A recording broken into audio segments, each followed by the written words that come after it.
बेटा देखिए, इसमें क्वेश्चन नंबर 14 में exercise 1.1 set of all lines and x y plane है। मान लीजिए ये जो है ये लाइन एक्स एक्सिस, ये लाइन वाई एक्सिस और ये एक्स वाई प्लेन हो गया। इसमें मैंने एक लाइंस का सेट लिया, बहुत सारी लाइंस इसमें बना दी। अब इस रिलेशन आर में वही लाइंस आएगी जो आपस में पैरेलल है। अब हमको ये बताना है कि ये रिलेशन कैसा है, रिफ्लेक्सिव, सिमेट्रिक, ट्रांजिटिव, और अगर तीनों है तो रिलेशन कैसा होगा, इक्विवेलेंस रिलेशन। आइए देखते हैं। तो आप देखिए कि मैंने इस सेट ऑफ लाइंस में से एक लाइंस निकाली, L1 बिलोंग्स टू L।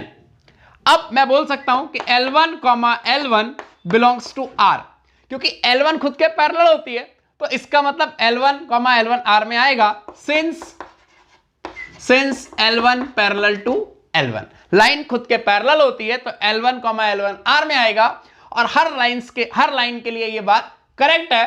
तो इसलिए मैं बोल सकता हूं hence R is reflexive, R is reflexive. अब मैं बात करता हूं सिमेट्रिक की। मैं दो लाइंस लेता हूं, let L1, L2 belongs to set L, set of lines. तो दो लाइंस मैंने सिलेक्ट की L1 और L2 इस प्लेन में से, और किस तरह सिलेक्ट की कि दोनों पैरेलल है। तो L1, L2 belongs to R, क्यों है, L1 पैरेलल टू L2 है।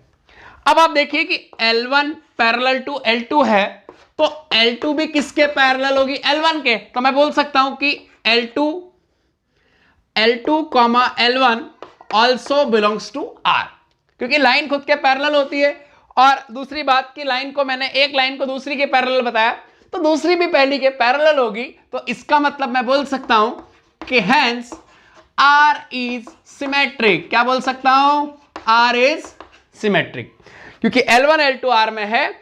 इससे क्लियरली ये पता चल रहा है कि L2 L1 भी R में है। अब देखिए मैं तीन लाइंस लेता हूं, let L1, L2, L3 belongs to set L। अब आप देखिए कि मैंने तीन लाइंस किस तरह से कंसीडर किए, L1, L2 belongs to R, क्यों है, since L1 parallel to L2।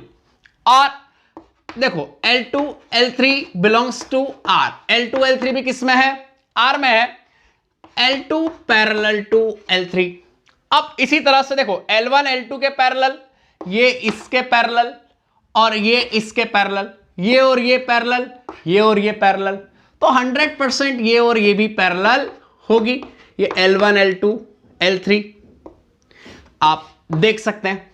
तो यहां पे L1 parallel to L2 and L2 parallel to L3 implies, क्या इंप्लाई करते हैं कि L1 पैरेलल टू L3। तो इसका मतलब मैं क्या बोल सकता हूं कि देखो L1,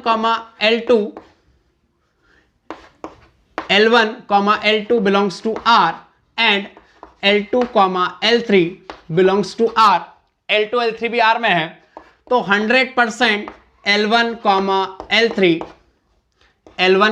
L3 belongs to R, और इसलिए R क्या होगा, इसलिए R is transitive, R transitive होगा। R रिफ्लेक्सिव भी है, सिमेट्रिक भी है और ट्रांजिटिव भी है। तो मैं बोल सकता हूं कि R is equivalence, R is equivalence relation. ये आप ध्यान रखिएगा, सिमेट्रिक, रिफ्लेक्सिव, ट्रांजिटिव तीनों है तो R इक्विवेलेंस रिलेशन होगा। अब इसने इस क्वेश्चन में एक बात और कही है कि एक लाइन है y equal to 2x plus 4। अब ये लाइन किससे रिलेट होगी, अब आप देखिए कि y equals to 2x plus 4, इसका स्लोप कितना है, slope equals to m equals to 2। अब आप देखिए कि इस लाइन का स्लोप 2 है, तो ये उन सभी लाइंस के पैरेलल होगी जिसका स्लोप 2 है। सो इसको मैंने नंबर 1 लिखा, line 1 is parallel to all lines having slope 2, having slope 2। Okay, तो किसके पैरेलल होगी? उन सभी लाइंस के जिसका स्लोप 2 है। तो अब बात यह है कि वो सारी लाइंस कैसी होगी? तो lines, set of lines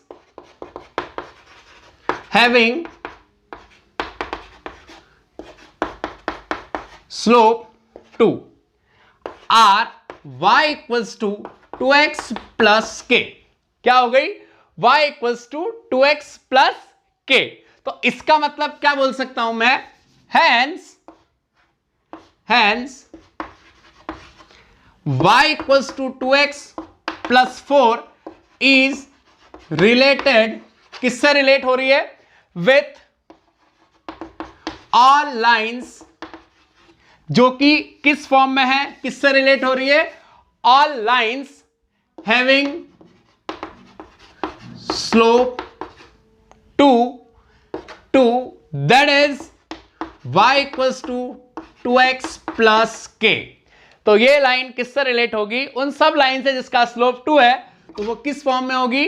y equals to 2x plus के। आप ध्यान रखिएगा।